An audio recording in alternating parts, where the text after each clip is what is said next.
നമസ്കാരം. പ്രവാസികൾക്കുള്ള വിസ, താമസം എന്നിവ ലളിതമാക്കുന്നതിനായി കുവൈറ്റ് പുതിയ സേവനങ്ങൾ അവതരിപ്പിച്ചു. മന്ത്രിതല പ്രമേയത്തിലൂടെയാണ് ആഭ്യന്തര മന്ത്രാലയം ഔദ്യോഗികമായി രാജ്യത്തിന്റെ കുടിയേറ്റ സംവിധാനത്തിൽ പ്രധാന പരിഷ്കരണം നടപ്പിലാക്കിയത്. കുവൈറ്റിന്റെ ഒന്നാം ഉപപ്രധാനമന്ത്രിയും ആഭ്യന്തരമന്ത്രിയുമായ ഷെയ്ഖ് ഫഹദ് അൽ യൂസഫ് ഒപ്പുവെച്ച പുതിയ എക്സിക്യൂട്ടീവ് നിയന്ത്രണങ്ങൾ വിസ നടപടിക്രമങ്ങൾ ലളിതമാക്കുകയും വിദേശ നിക്ഷേപകർക്ക് 15 വർഷത്തെ റെസിഡൻസി ഓപ്ഷൻ എന്ന വിപ്ലവകരമായ മാറ്റം അവതരിപ്പിക്കുകയും ചെയ്തു. വിസകളുടെയും താമസിക്കുന്നതിന്റെ നടപടിക്രമങ്ങളുടെയും കാര്യത്തിൽ പ്രവാസികളുടെ ജീവിതം എളുപ്പമാക്കുന്നതിനായിട്ടാണ് കുവൈറ്റ് ആഭ്യന്തര മന്ത്രാലയം പുതിയ ഇലക്ട്രോണിക് സേവനങ്ങൾ അവതരിപ്പിച്ചത്. പുതുക്കിയ സംവിധാനത്തിന് കീഴിൽ താമസക്കാർക്ക് ഇപ്പോൾ ആർട്ടിക്കിൾ 18 റെസിഡൻസി പെർമിറ്റുകൾ ഓൺലൈനായി നൽകാനും പുതുക്കാനും കൈമാറാനും കഴിയും. ഇത് സർക്കാർ ഓഫീസുകളിലേക്കുള്ള നേരിട്ടുള്ള സന്ദർശനങ്ങൾ ഒഴിവാക്കുന്നതിന് സഹായകരമാണ്.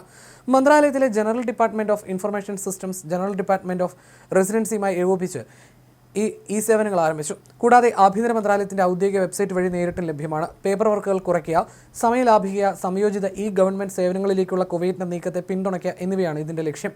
പുതിയ ഓൺലൈൻ ഉപകരണങ്ങൾ പ്രവാസികൾക്ക് അവരുടെ ജോലി അടിസ്ഥാനമാക്കിയുള്ള റെസിഡൻസി പെർമിറ്റുകൾ പുതുക്കാൻ മാത്രമല്ല, അവ കൂടുതൽ എളുപ്പത്തിൽ കൈമാറാനും അനുവദിക്കുന്നു. ജോലി മാറുമ്പോഴും മറ്റും കുവൈറ്റിലെ പ്രവാസി തൊഴിലാളികൾക്ക് ഇതേറെ സഹായകരമാകും. മുൻകാലങ്ങളിൽ പല പ്രവാസികൾക്ക് നേരിടേണ്ടി വന്ന ഏറ്റവും വലിയ വെല്ലുവിളികളിലൊന്ന് റെസിഡൻസി പെർമിറ്റുകൾ കൈമാറുന്നതിനുള്ള സങ്കീർണമായ പ്രക്രിയയായിരുന്നു, പ്രത്യേകിച്ച് തൊഴിൽ മേഖലകൾ മാറുന്ന ഘട്ടങ്ങളിൽ. പുതിയ സേവനങ്ങൾ വഴി കുവൈറ്റ് ട്രാൻസ്ഫറുകളുടെ ഡിജിറ്റൽ പ്രോസസ്സിംഗ് വേഗത്തിലാക്കാനും പ്രാപ്തമാക്കുന്നു. ഇത് റെസിഡൻസി വകുപ്പിലേക്കുള്ള നീണ്ട ക്യൂകളും ആവർത്തിച്ചുള്ള യാത്രകളും ഒഴിവാക്കാൻ കാരണമാകും.